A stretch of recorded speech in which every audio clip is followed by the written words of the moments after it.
Hi everyone, Mike the Vapor here. Got a couple more reviews to do for you this week. Not going to mess around, just going to jump straight into it. First things first, the Vertex. So this was sent to me by Dano on Twitter. I'll put his link in, but it's at VAP on London with underscores between them. He kindly sent me this out after a little chat the other week with the intention of reviewing it. Now, I have never been great at building drippers. I struggled with them. I could never quite get it right. Tanks, fantastic with like the K-Fun. Amazing. Best vape going.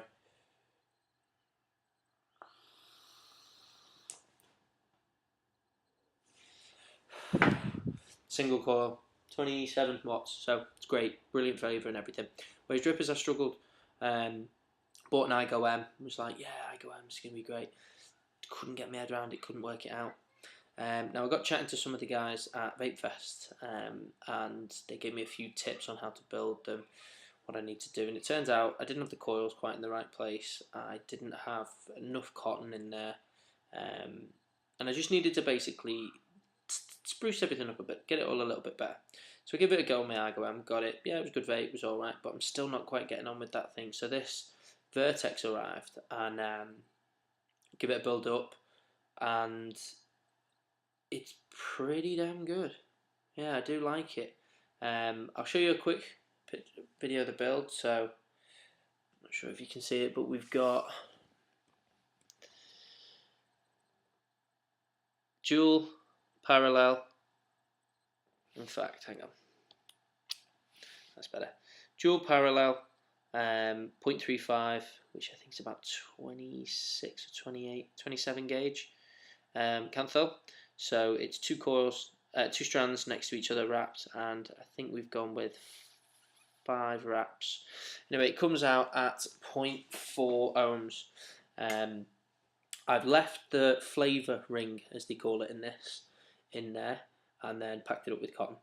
So I'm using my Nemesis here with the brass pins. I'll show you them quickly, so you can see it's a different colour than the standard pins. Better conductivity apparently. There will be a review of them coming along soon as well, so I won't give too much away about that. Then Sony VTC4 battery, and the liquid that I'm using is one that I made up myself. It's Red Astaire from T-Juice. It's the concentrate. It's a little bit of aniseed and a little bit of menthol. So I'll quickly show you. In fact, no, I'll do the breakdown afterwards. I'll show you how it vapes first. So let's juice it up a little bit more because it's been sat on the side all day. So this is a fresh battery as well. It's 100%, well, 100% VG base. So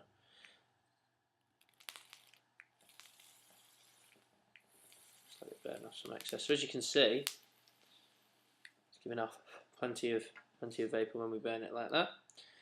So pop the airflow on, just line it up with the coils, and this has got dual air slots, so for dual coil builds, and then we've also got a single one if we want to just do a single coil build. So what I'm going to do now is I'm going to vape on it. I'm going to go and stand over here so you can see the vapor because there's a lot.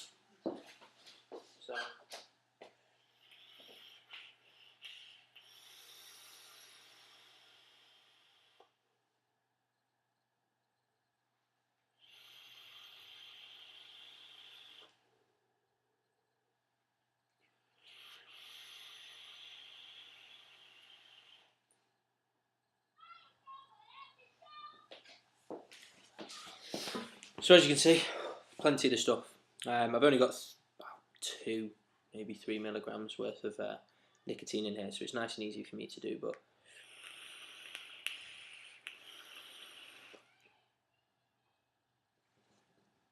lots of vapor. So I'm going to break it down a little bit for you now and show you what we've got. So drip tip didn't come with it. That's just one that I've got separately. It's just a regular drip tip, no airflow, not particularly wide or anything like that. I think it was off maybe an Aqua, something like that. Hated the Atty, quite like the drip tip. And then we've got this top section, which has got your airflow in it. So as you can see, we've got holes around the edge. There we go, it's better. Got holes around the edge. So we've got the two opposite each other there, and then we've got one on its own. We've then got this sleeve, which is basically to create your chamber, and then it's got the two airflow slots on there, so you blank it off with one if you only want to use one. Got the slots there. Then we've got the actual deck itself, which is this. I'm just going to burn off some of the liquid so I can take the cotton out.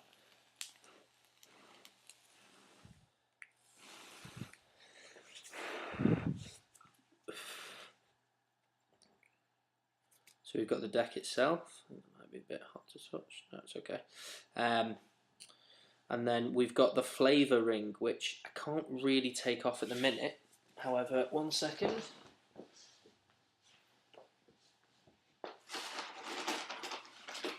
I can lift it up slightly to show you. So if we just get in the light. This, inside the deck, has this little ring here, which I can lift up. Can't take it off because the actual coils are blocking it. Now what this does, from what I've read online, it increases the pressure within the chamber.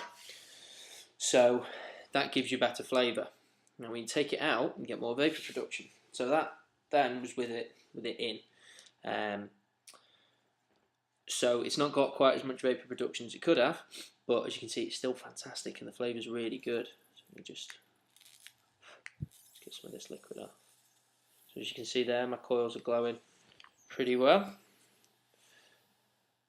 Nice and evenly. There we go. And then take it off. You've got a nice rubber O-ring in there, which is a good thick O-ring. And then you've got your 510 at the bottom. It's not adjustable. Doesn't really bother me too much because obviously the pin in my Nemesis is adjustable. And it does actually work on my DNA. So there could be one or two out there that it doesn't work with. But I've not had any issues with it so far. So let me just pop up my DNA and I'll just show you that it works. So, got your screen, it works, but it is doing the weird thing where with the DNA it's flashing like, because it's actually 0.3 ohms it's coming up at on this. So let me crank it up to 30 watts. There we go. So it works fine on that. The adjustable pin doesn't really bother me too much. The posts, we've got 3 of them, not 4. Still not too much of an issue when it comes to dual coiling though, which is great. And it also means that there's a little bit more room in there for when you're building. The Igo that I had on, because that's also a 22mm. I struggled, it was a bit cramped sometimes, the Igo-m, because there's 4 posts in there. Negative post, or positive post, sorry, split across 2 with holes in it, and then your negative posts are separate. Whereas with this, it's just 1 in the middle, 2 positive posts.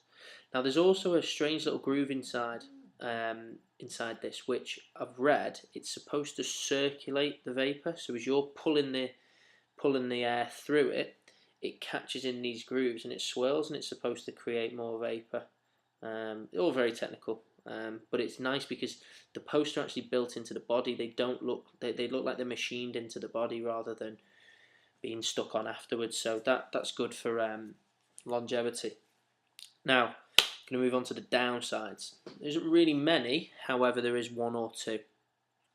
First downside was, fresh out of the box, it tasted horrible. It needed a properly good clean. Now this is the tobacco clone. Obviously different ones are going to vary, but it really did taste horrible. I'm an idiot, I don't always clean stuff when I first get it. I know I should do, but I get excited and I want to build it up. So first couple of vapes, it just tasted like oil. It was nasty. The other downside for me was when it first came, these are Allen key screws in the top. You can see there. The Allen key that came with it didn't fit. Weirdly, it was too small. It fit one, it fit great, but the other 2 it wouldn't work. Now I didn't have any Allen keys, so when I put my first build in, it started tightening it up. It only tightened so far and then it started slipping. So I just used like a flathead screwdriver to get it in, but that's not a long-term solution. However, I went to Tesco, bought 5 or 6, something like that. A set of Allen keys for £2, so it was great. It's a 1.5mm in case anybody needs one, and it fits perfect and get it nice and cranked up tight, and stop them coils moving around and everything like that. So all in all, I think it is a really good bit of kit. We've got the flavouring in there, so you can either, if you're cloud chasing, you can do that, or if you're looking more for flavour, you can increase the pressure a little bit. Then we push it on top, and we've got nice size air hole slots in the side. Let's try and catch it there. No, I don't think I'm going to get it in this light. Oh, there we go. Air hole slots in the side. There's 2 of them. Just the right amount of airflow for me. I like things quite airy, but again, you can twist it slightly, this top bit. So when we pop it in with the 2, we can either have them wide open like that, or you can twist it a touch and it'll close them off slightly like that. So all in all, great at it. It'd be nice if it came with a drip tip, but it's not really a big deal, is it? It's made brilliantly. All the threads at the bottom are superb. The O-rings are good tight O-rings. The vapor production's fantastic. The flavour's fantastic. It was just 1 or 2 silly little things that we had to go negatives if I had to pick. But quite easily fixed. Bit of fairy liquid and a toothbrush. Give it a good clean. Get down to your local hardware shop or Tesco or Asda or something like that. Get yourself a 1.5mm Allen key, and we're good to go. I know some people have done some really low builds on this thing as well, and it's great. But that actually, one more thing, it does get very hot. It's just the material. I panicked at first, thinking, "Oh Christ, my battery's going to blow up." But I took my battery out, and it wasn't even warm. So when it's on here, I can actually feel it now. When it's on here, this section gets quite hot, up to about here. And I was thinking, God, that's where the actual battery is. But as soon as I took it out and held the battery, it wasn't even warm. But this was too hot to touch at one point. But I was chain vaping it, to be fair. I was really giving it some. So be aware that it will get hot, but it's not your battery going to blow up. It's just the actual mod itself, actual ATI itself warms up, and it's just the material it's made from. I had a little look online, and it's just because it's a certain type of material. A lot of them do tend to get hot. So yeah, that's my review of the Vertex. Big thank you to Dano for sending it across to me. I'll pop his Twitter in the link as well. So have a word with him. I think they're quite reasonably priced as well. I'm not 100% sure, so I'm not going to quote anything. But yeah, great little dripper. It's kind of restored my faith in dripping. Prior to this, the Igo-m had not really inspired me much. This thing brought it back. It's Mike the Vapor. If you've got any questions, get me on Twitter. Feel free to comment on the video if you've got any questions, and I'll get back to you. And thanks for watching.